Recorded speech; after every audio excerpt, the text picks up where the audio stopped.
I think the primary two themes of Silksong's story are motherhood and family, and the greatest expression of these themes is Grandmother Silk and her daughter Lace. The one true monarch of the Citadel, long dormant but soon to awake, a god defined not by her power but by her ages-long conflict with her adopted daughters, the Weavers, and the Silken Child, a miserable, violent creature who resents her very creation, the weakness and frailty of her nature, who seems to despise her mother, rejoicing in her pain and suffering, but who is also equally desperate to earn her mother's attention, and terrified of being replaced by Hornet.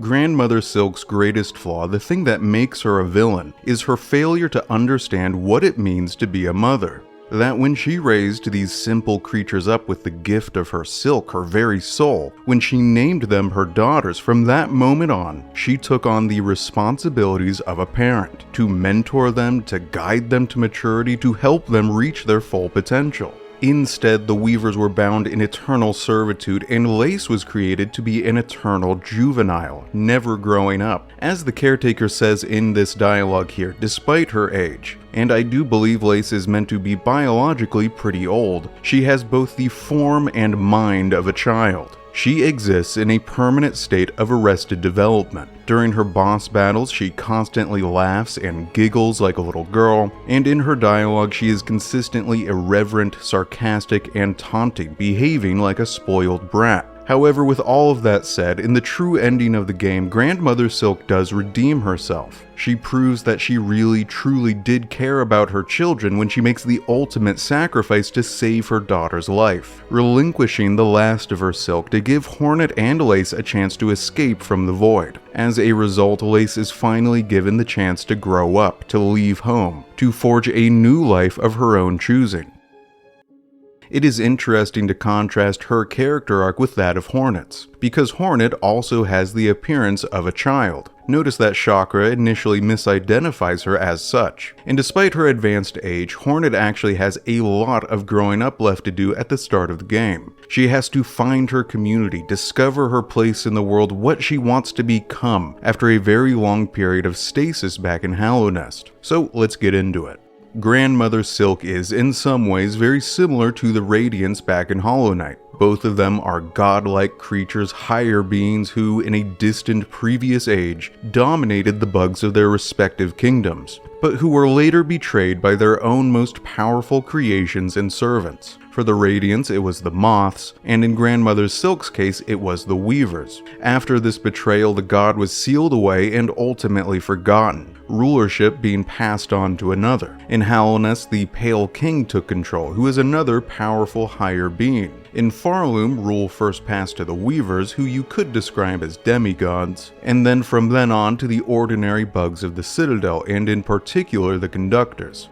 In both stories, the sealed or dormant god refuses to just meekly accept its fate. They desperately and violently claw their way back into the world, through the very minds and bodies of ordinary bugs, transforming them into zombified puppets, destroying the entire kingdom in their attempt to retake the throne. This is the source of the infection in Hollow Knight and the haunting in Silksong. The infection was a result of Radiance attempting to break through the dreams and memories of the bugs, to enter the physical world through their minds, whereas the haunting is a result of Grandmother Silk desperately reaching out with her silk, weaving a wider and wider web. I think she might actually be catching most of these bugs almost by accident. They just happen to be in the path of her strands of silk. In the end, both of these higher beings are consumed by the void, this terrible abyssal nothingness which ferociously devours all life within reach of its black tendrils. However, there is one huge difference between Radiance and Grandmother Silk, and that is their emotions. Radiance was defined by rage and fury. It was totally pissed off over what had been done to it.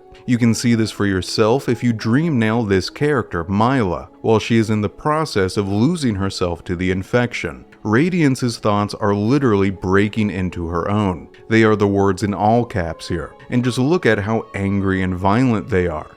Kill it, dangerous, kill the empty one. Radiance has gone insane with rage. Okay, so what emotion defines Grandmother Silk? Well, about midway through Hornet's adventure in Farloom, you will arrive in Belhart, a settlement at the center of the kingdom. All of the residents have been strung up by Silk, and as Widow reveals in her dialogue, joined in union with Grandmother Silk. Their minds are directly connected with that of the sealed-away deity. After freeing these bugs, Hornet can ask Pavo, the goofy town representative, what he experienced during that union of minds, and this is what he says, quote, "It is difficult, upsetting even to think. Strange, sad memories not my own, and my own thoughts smothered amidst the tangle. If one could choose to connect themselves to something grander, that curse may seem a wonder. For myself, it now seems a horror." He does not describe any anger at all, but sadness. It appears that Grandmother Silk, unlike her furious counterpart, feels only sorrow and heartache. It seems as if she was genuinely hurt by the betrayal of her adopted children, which perhaps explains why she fights so hard to protect her final daughter, Lace, at the end of the game, whereas Radiance only ever fought for itself. But before we dig further into that storyline, let's talk more about Hornet,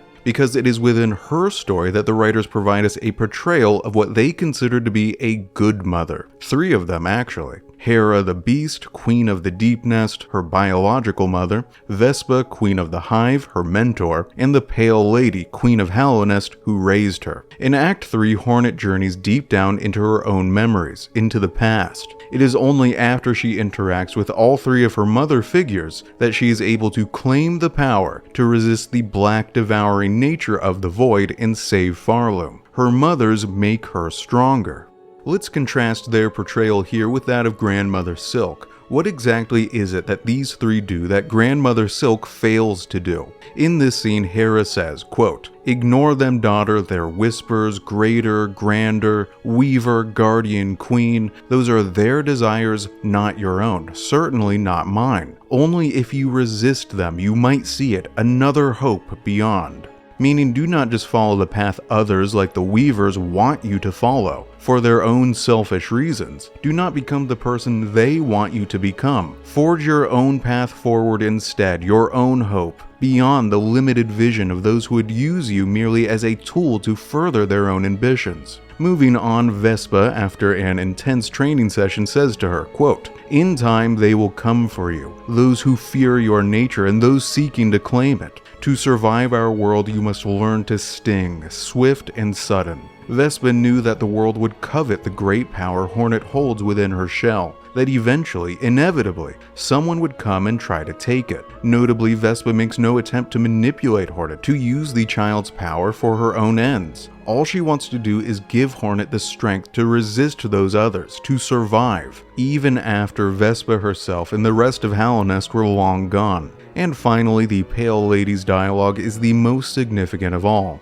At first, she expresses regret that Hornet probably perceives her as harsh and uncaring. Presumably, this is referring to the way Hornet was raised. It sounds like there was not a lot of open love and affection between matriarch and child. But the Pale Lady claims that this cold treatment was necessary to achieve her wish. And then the present version of Hornet shifts into the dream, and she and the present version of the Pale Lady have a conversation. And this is not as surprising as it may at first seem. Hollow Knight was always a world where dreams and memories were another living realm of reality. It seems to me that this scene is not just some hallucination. She and the Pale Lady are having the equivalent of a dream world phone call. Anyway, Hornet says that she holds no resentment towards her, because she understood that wish then, and she understands it even better now. All 3 of her mothers wished that she would have, quote, "strength, in mind, in care, in claw, strength enough that I may live to see a world better than our own, or to craft a world as I desire."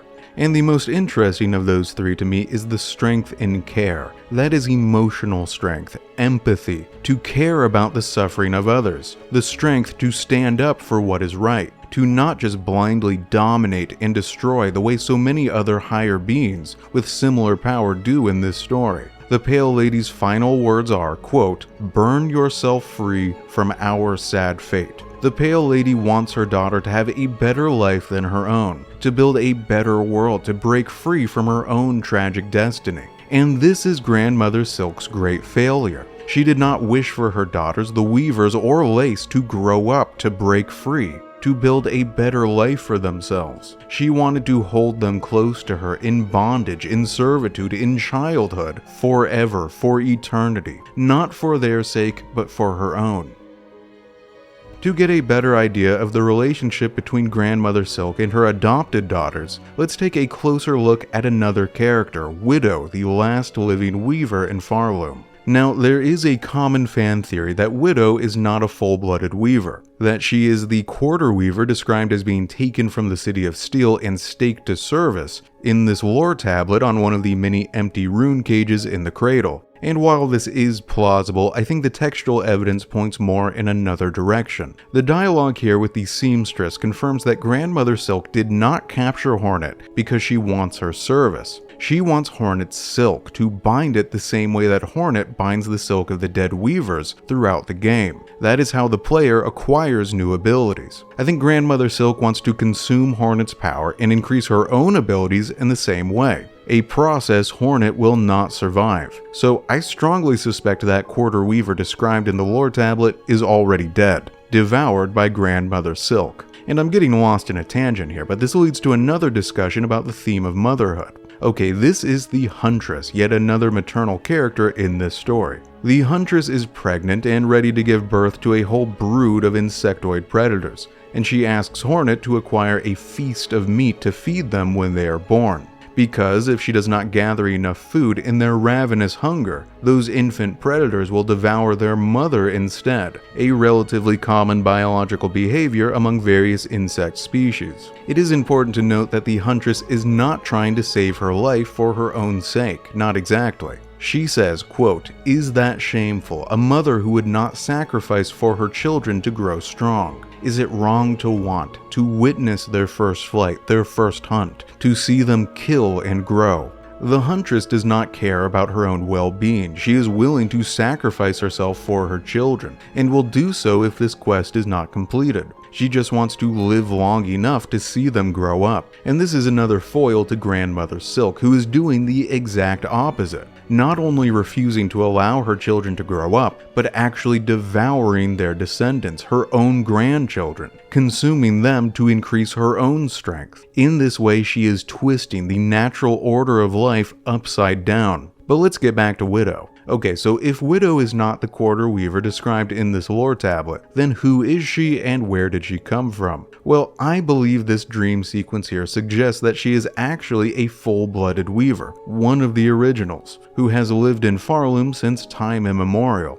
Okay, so let's explain what is happening in this sequence. There are 5 different times in the game where Hornet binds some sort of special silk, and then she experiences a vision or a dream, in which she sees memories, experiences thoughts and feelings which are not her own. This occurs after acquiring each of the 3 silk hearts, and after defeating both Widow and the first sinner in battle. As its description in the Materium makes clear, silk is a form of soul. So I think it makes a certain amount of sense that by merging with their silk, Hornet is able to experience some of their thoughts and memories. Anyway, after defeating Widow, we witness one of her memories. And in this scene, we see Widow not alone, but with a large group of other weavers, playing a harp, causing a string of pale silk leading upward to glow, which then seems to awaken Grandmother Silk. She shines brightly from overhead and cries out. It seems to me that the primary way her adopted daughters interacted with her was not through speech, but through song, through melody, by vibrating these threads of silk, which is of course also how the bugs of the Citadel keep the sealed god dormant, by raising their voices in a great ritual song.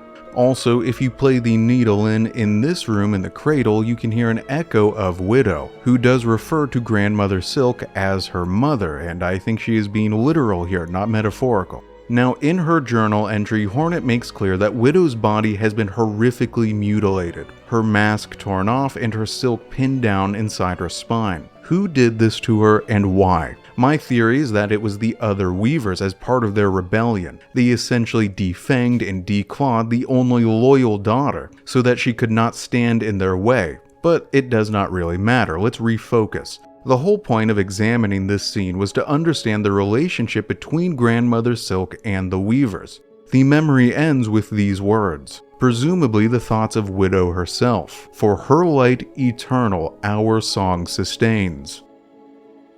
The Weavers were not raised up to be true daughters the way Hornet was, given the strength to forge their own path in the world, but to be servants, to play this special magical melody to uplift Grandmother Silk, to sustain her light, not their own, to labor in service of their matriarch forever. It is basically a form of enslavement. The Weavers, more than anything, are defined by a desire to escape from their mother's web. For example, if you play the needle in Weave Nest Merglin, you can catch a glimpse of a conversation between a group of weavers who say, quote, "Strength enough to build, to hope, strength beyond our silk, to keep us free." And again, if you play the needle in Weave Nest Atla, echoes of another conversation, quote, "Our runes, our silk, is it done to keep us free, to bind her tight?" And nearby, if you speak to Ava in this dialogue, she describes the desperation the Weavers felt in their work, their hunger to escape, and she reveals that there were many hopeless previous attempts to wrest their freedom. Ava herself appears to have been one such attempt. The Weavers wove silk and runes and metal together to create a new god, one they hoped would be powerful enough to confront and defeat Grandmother Silk. But this too was a failure. Ava was born frail and flawed and was ultimately abandoned by her creators, left here alone in this forgotten corner for untold centuries. Ava's story parallels that of Phantom, another flawed daughter cast aside and abandoned in a forgotten corner of the kingdom. But we'll talk more about her later. For now, what is important to our analysis is that Ava's story reveals that the Weavers were willing to do absolutely anything to effect their escape, including some pretty morally questionable actions. The Weavers are themselves a bit of a villain in this story. They have a pretty vile reputation in Farloom. Both Chakra and Vaultkeeper Cardinius describe them as vicious. Conductor Balador describes them as bitter, the Mask Keeper describes them as wicked, Grindel describes them as horrid, crawling whisperers. And that word, whisper, is used in connection with the Weavers a couple times. We saw it earlier in Hera's dialogue when she warned her daughter to ignore their whispers. It appears again in this needle-in memory in the Nameless Town on the surface, where this bug describes his friends being seduced and drawn below by, quote, "sweet promises whispered." I think it suggests manipulation. The Weavers are not warriors who battle out in the open. Instead, they influence events from behind the scenes. They lie in wait in the shadows and concoct elaborate schemes and devise sinister traps. They are much like their beastly ancestors, the Farlid Diver. This is their journal entry. A smart hunter learns to wait long in ambush, always ready to strike the first blow. Which is exactly what they did to Grandmother Silk, waited patiently, laid a grand trap, and struck suddenly, before their matriarch had a chance to fight back. But before we discuss that snare in detail, let's take a look at another character, the first Sinner, to get a better idea of exactly why the Weavers were fighting so hard to be free. Alright, so deep in the bowels of the Slab, the vast, fetid prison complex of the Citadel, where penitents are jailed for life for such heinous crimes as sickness, infirmity, or dissonance, down in the darkest and oldest corner of the prison, you can find this cell, shackled in ancient rune-bound chains. This is the final resting place of the first Sinner, presumably the first bug in Farloom to ever break the laws of the Citadel. The inscription on her cell reads, "Penitent, first of the first, guilty of the sin of apostasy, penance by constriction, absolution denied." Apostasy is the abandonment or renunciation of religious belief. Grandmother Silk set herself up as a god in Farloom, and the first Sinner was the first bug to openly refuse to worship. And for this crime, she was sentenced to be constricted inside the cell for eternity.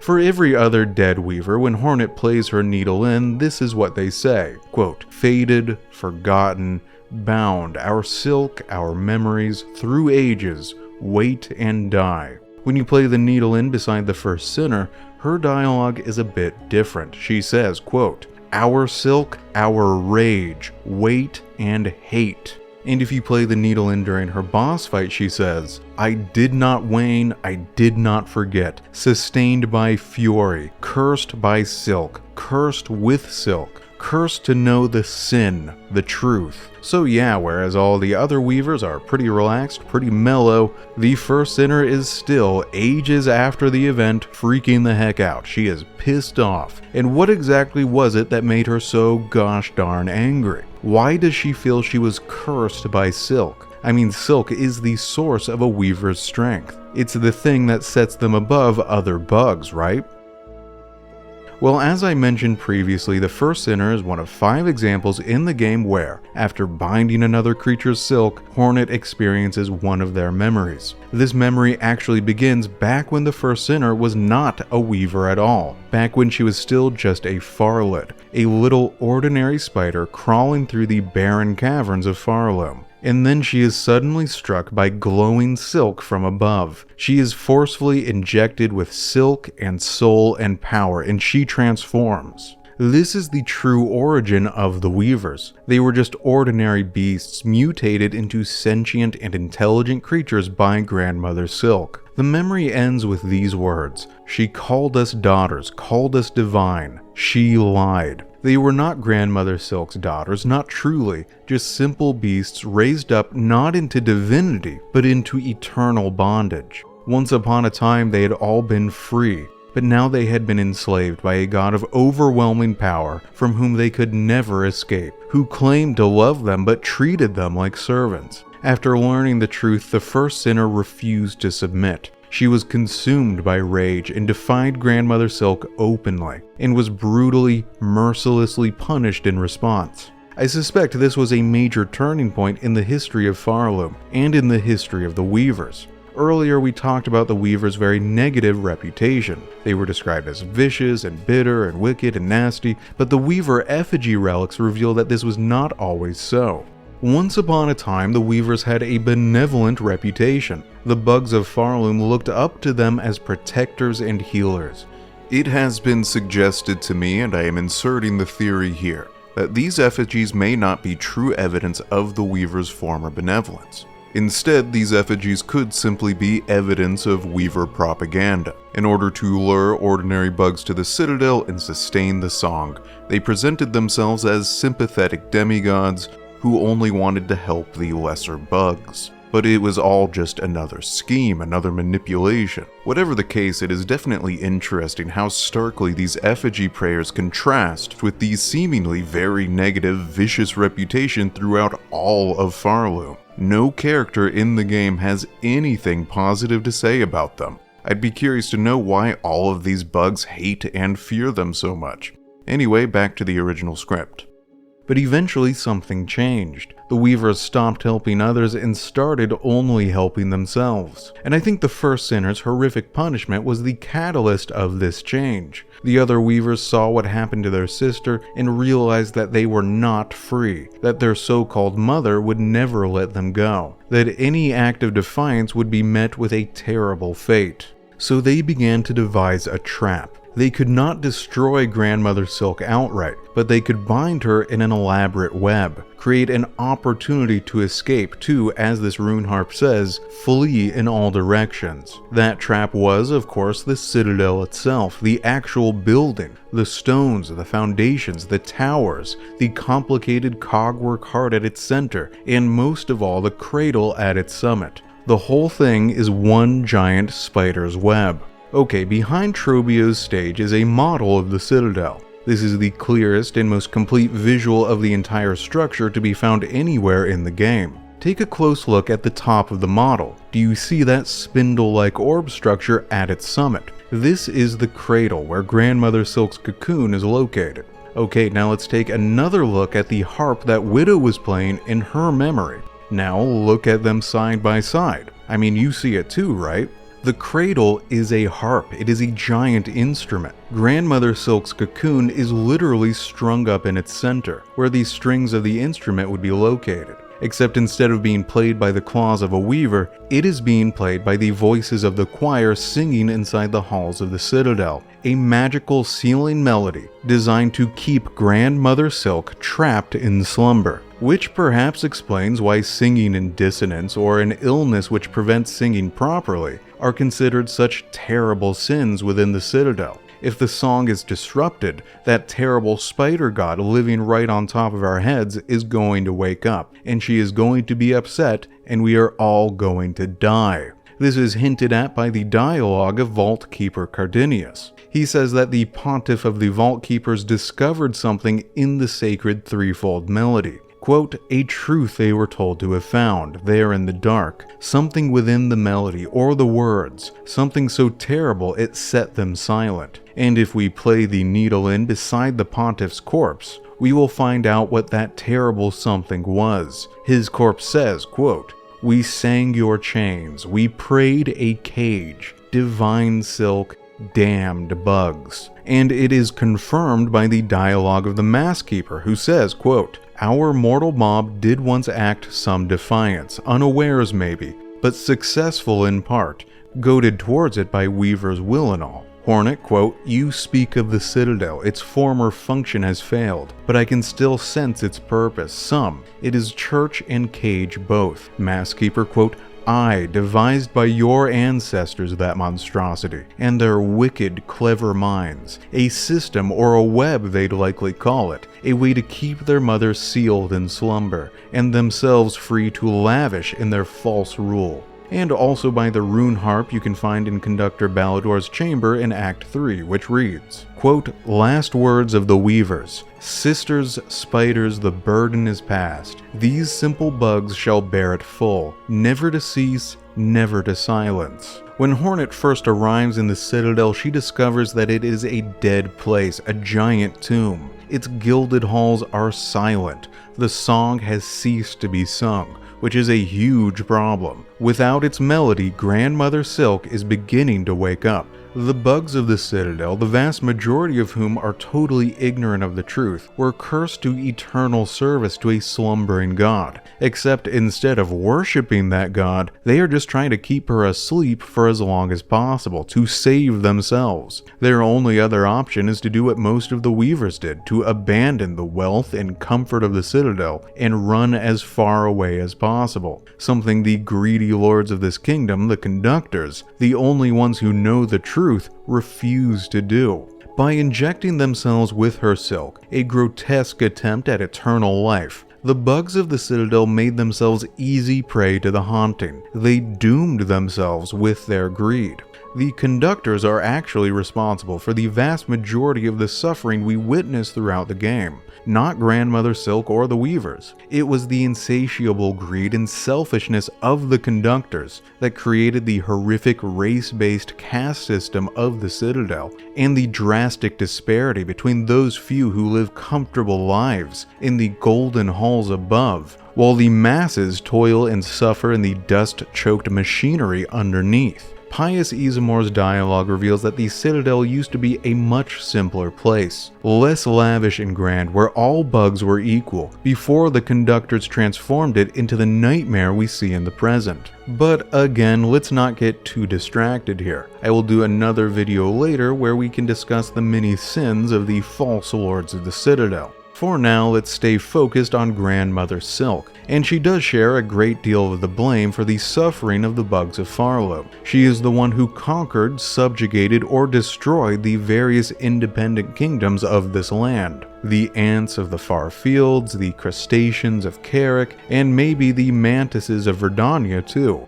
This is loosely confirmed in a couple places. For example, if you play the Needle In by Crust King Khan's corpse, he says, quote, now none to resist but us, alone, against the pale light, presumably referring to Grandmother Silk. Or another example is this mushroom lore tablet, which refers to the chapel near Bone Bottom as, quote, a chapel fallen to the monarch's might. Again, I am assuming the monarch described is Grandmother Silk. This total subjugation and conquest is in stark contrast to the behavior of the Pale King back in Hallownest, who largely lived peacefully with the surrounding kingdoms. He forged diplomatic treaties with the Mantis tribe, the Deep Nest, and the plant creatures of the Green Path.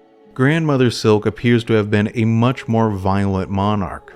To get a better understanding of her character, let's take a look at the Silk Hearts. There are a total of 3 of these upgrades in the game, one acquired after saving the Bell Beast, a second after defeating the Unraveled, and a third after defeating Lace for a second time up in the cradle. These 3 Silk Hearts seem to be powerful fragments of Grandmother Silk's own soul, and by merging with them, Hornet is able to briefly commune with the higher being, to experience her thoughts and feelings directly. The words which appear on screen here are the only direct dialogue we ever get from Grandmother Silk in the entire game, so let's take a look at them, starting with the scene that plays after defeating the Bell Beast. This is what she says here, quote, "Child Spider, Child Weaver, arrived at last. Our nature, we feel it. Our silk, our strength. Rise, rise, come child, witness our waking." Okay, so not a ton of new information here, it just sort of confirms that Hornet Silk descends directly from Grandmother Silk, this direct familial connection between the two of them. Grandmother Silk is literally her grandmother. There is also a possessive quality to this dialogue, a suggestion of, your silk is mine, your strength is mine. Grandmother Silk is intentionally drawing Hornet closer, commanding her to rise and witness our waking. As I mentioned earlier, my theory is that Grandmother Silk wishes to consume Hornet Silk, but I would be open to other interpretations. I mean, the dialogue here is not very threatening. Maybe Grandmother Silk just wants to hang out with her granddaughter. Like, hey, I'm waking up soon, let's have a party, come on up. In this dialogue with the caretaker, Hornet confirms that her presence is somehow accelerating the process of Grandmother Silk awakening. I'm not really clear on why. Maybe just proximity to an especially potent source of silk is empowering to her in some way. Anyway, let's move on to the second Silk Heart, the one acquired after the defeat of the Unraveled. This time she says, quote, "Bind their shells, their voices, their song, to devote eternal. Bind their souls, raise them up, one mind, one union. Bind them all, their memory, they are ours, bound forever." Okay, so earlier I described the haunting as kind of random. Grandmother Silk casting her web in all directions, not really trying to hit any particular target. This dialogue here actually suggests otherwise, that she is specifically trying to bind every single bug in Farloom, to merge them all into a single unified mind, which is basically the exact same thing Radiance was trying to do back in Hallownest. That possessive quality of her character we discussed before is on even greater display here. They are ours. Those bugs are mine forever. This is by far the most villainous and threatening characterization we get of Grandmother Silk in the whole game. She absolutely sounds like an evil, despotic tyrant here, unwilling to relinquish even a shred of power. Like she has this desire to control everything and everyone. At one point, Hornet mentions that as a pale being herself, quote, "Dominance, it seems, is baked deep in my blood, as too no doubt for the one up top." And in dialogue with the Green Prince, she says, quote, "Devotion or destruction, these are the only fates my kind allow. Feel guilt at your absence, sir, but know the end was inexorable, the outcome set whether you remained or not." It appears that it is in a higher being's nature, in their very DNA, to dominate and subjugate lesser creatures. But that is not the only thing which motivates them. I think it is really notable that Grandmother Silk called the Weavers her daughters in the first place, and that after they rebelled, instead of just giving up on the project, she then created 2 more daughters, Phantom and Lace. Why does she want children so badly? Why does she keep trying to build a family? And let's talk more about the Pale King, the founder and ruler of Hallownest. Originally, the Pale King was a giant, colossal worm creature of incredible might and power. But at some point in the distant past, he chose to shed this grand shell and transform into a much less impressive, much smaller bug-like appearance. As Godseeker says, quote, "God King, you reduced your form to match our meager shells, but why shed so majestic a whole?" And I think the answer to her question is the same answer to my question of why Grandmother Silk keeps trying to build a family. These higher beings are singular but do not wish to be solitary. They seek connection and community. To put it simply, Hollow Knight is a world where the gods are lonely. Which finally brings us to the two Silk daughters of Grandmother Silk. These are Phantom and Lace, and to get a better understanding of their creation, let's examine the third and final Silk Heart, the one acquired after defeating Lace in the cradle. Here she says, quote, "Better a child spun frail than none. Better a child spun pure than them. One to wish our waking. Better a child spun mad than none. From our Silk, a child born loyal." Grandmother Silk would rather have a frail, broken, insane child than to be alone, without any family at all. Phantom and Lace are life forms made entirely out of silk, fragile and flawed, which can never exist independently. They must forever rely on their mother and creator to replenish their bodies with new silk, or else they will fade away. Which means they can never rebel against Grandmother Silk the way the Weavers did. They must be loyal or else face death. So let's talk a little more about Lace. I'm not sure exactly when she was created. It must have been after the Weavers rebelled, but that also means it would have been while Grandmother Silk was still sealed away inside the cocoon. So did she create Lace in her sleep? Was it even actually a conscious act? Is it possible that Grandmother Silk actually dreamed Lace and Phantom into existence somehow? Whatever the case, despite her childlike form, Lace is defined by violence. In this dialogue, the caretaker claims that Lace would brutally cut down any bug she encountered in the Citadel, apparently seeing herself as its protector. And she has very complicated feelings towards her mother. On the one hand, she seems terrified of the possibility of being cast aside and replaced by Hornet.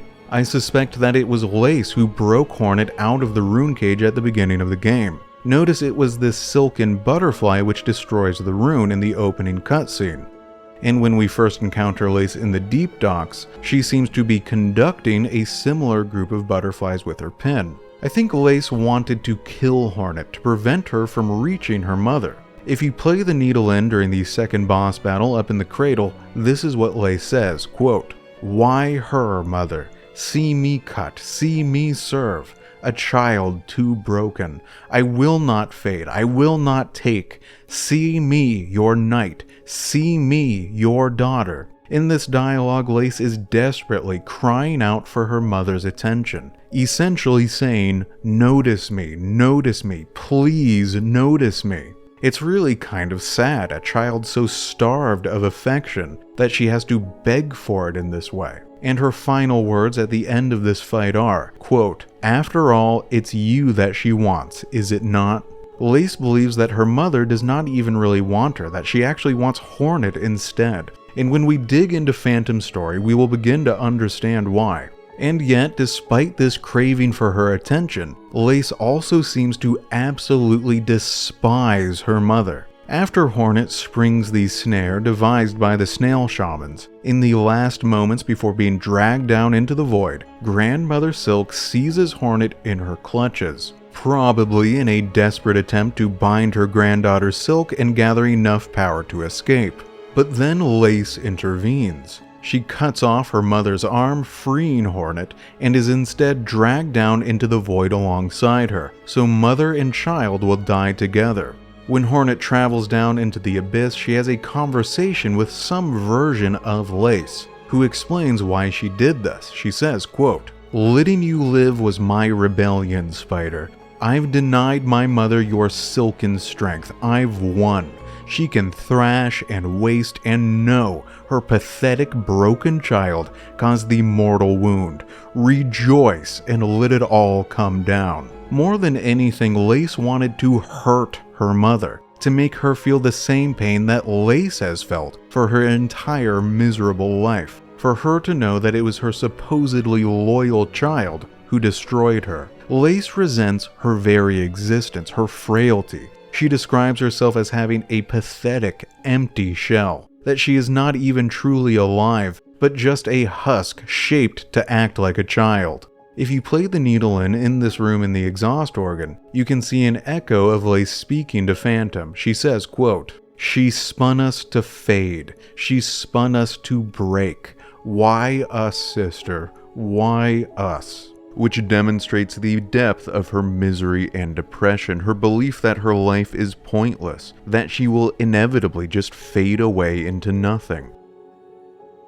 However, despite this betrayal, Grandmother Silk still fights to save her daughter. Instead of just allowing the two of them to be consumed by the void, she closes her protective cocoon and reaches out with 1,000 silken threads to keep it from being dragged down into the abyss, which threatens to destroy all of Farloom. As Hornet says to the snail shamans in Act 3, quote, "You have miscalculated gravely. The White Knight, she fell with the mother. The quakes, yes, we have felt their force even here, so the mother resists the dark to save the child. Hornet, that is my guess. I must descend to the void below and see clear that truth for myself." And later, the snail shamans quote, "Even knowing her motivation, it is a shock the monarch can resist so long. We'd thought none could survive that void. Hornet, she will have retreated within her protective form, that cocoon of thread. Even as the dark eats its outer, she will spin its silk anew. The effort would be immense, and it will strain her soul thin. But what other choice remains? This is the desperate act of a dying god, a defiance that, left unchallenged, will bring your kingdom's ruin. Grandmother Silk would rather destroy this entire kingdom, every bug in it, and herself, than allow her final living daughter to die. Even if it is a daughter who hates her, who rebelled against her, a weak and wasting child who may not survive for long anyway. This is proof that Grandmother Silk really does care about her children. For all of her flaws, for all of her failures as a parent, she does still love them. But wait, what about the other Silk child? What about Phantom? Phantom appears to have been some sort of failed early experiment. Grandmother Silk's first attempt at creating a loyal child after the rebellion of the Weavers. The nature of this failure is never explained, but it led Phantom to be cast aside. Exactly what Lace fears will happen to herself after the arrival of Hornet. Phantom was hidden away in this forgotten, distant corner of the Citadel, managing the poisonous exhaust machinery, which destroys the surrounding environment. Her journal entry describes her as, quote, "mournful creature tasked alone to expel these citadels, choking refuse." Though gray with age, their frayed form suggested a being strung from silk, one who welcomed a decisive end in combat over a slow decline. If you play the needle in during her boss fight, this is what she sings, quote, "Show me strength, spider, forgotten, discarded, silk stretched thin, shell stiffened, claws quivering. Free me from this fading fate." The dialogue makes it clear that Phantom was left here to slowly rot and die alone. She chooses to be killed at the end of Hornet's needle rather than continue to pathetically and miserably waste away. There is a deep cruelty in the way Grandmother Silk treated Phantom, who is just as much her daughter. For all of the love she shows towards Lace, the sacrifice, the incredible lengths she goes to save her life, for some reason that is never explained, none of that affection is shared with Phantom, who is thrown away like garbage. How do we explain this contradiction in her behavior? The deep love contrasted with the even deeper cruelty. Well, let's take a look at the opening text of the game, which reads, quote, "They see your beauty so frail and fine. They see your peace woven of faith and toil. They forget your heart bound in slumber and servitude. When you wake, they shall see your truth, a beast's nature bare to all." From Farloom's Folly, ascribed to Conductor Romino. Most of this is just a repeat of themes we have already discussed, so I want to focus on the first and final lines. They see your beauty so frail and fine. The most interesting word here is frail. Grandmother Silk is a god and extremely powerful, but something many players have noted is that hers is a much easier and simpler boss fight than the one against Radiance back in Hollow Knight. Grandmother Silk appears to be physically weaker than other higher beings we have encountered in the past. Her true strength lies not in physical might, but in the ability to ensnare lesser creatures in her web.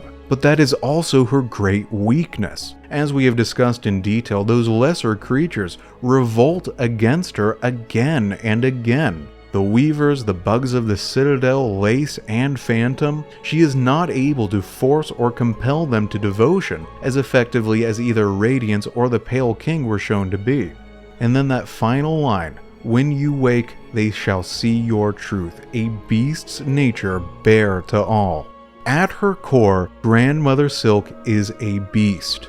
This fundamental nature corrupts her maternal feelings and creates the broken family dynamic we've been discussing throughout this entire video. Her love for her children, no matter how genuine, is the love of a beast. And so she creates children like the Weavers, who are vicious and whispering and manipulative, or like Phantom, tragic and discarded and forgotten. Or like Lace, the eternal child, insane with rage, who resents her own existence, and would gladly destroy the whole world if it meant causing her mother a bit of pain. Grandmother Silk is a god who hungers for family and affection and connection, but can only express those feelings through control, possession, and cruelty, who would hold back the void itself to save a daughter, even as that same daughter rejoices in her destruction. In the end, her greatest tragedy is not that she fails to love, but that her love is itself fundamentally monstrous. But with all of that said, she does still sacrifice herself for her daughter's sake. And this sacrifice finally gives Lace a chance to live.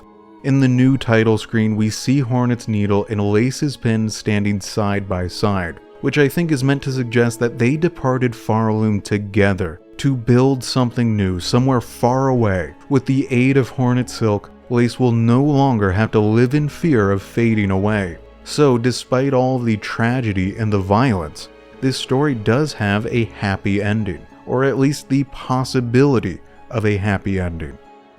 And that is the end of my analysis of the characters of Grandmother Silk and Lace.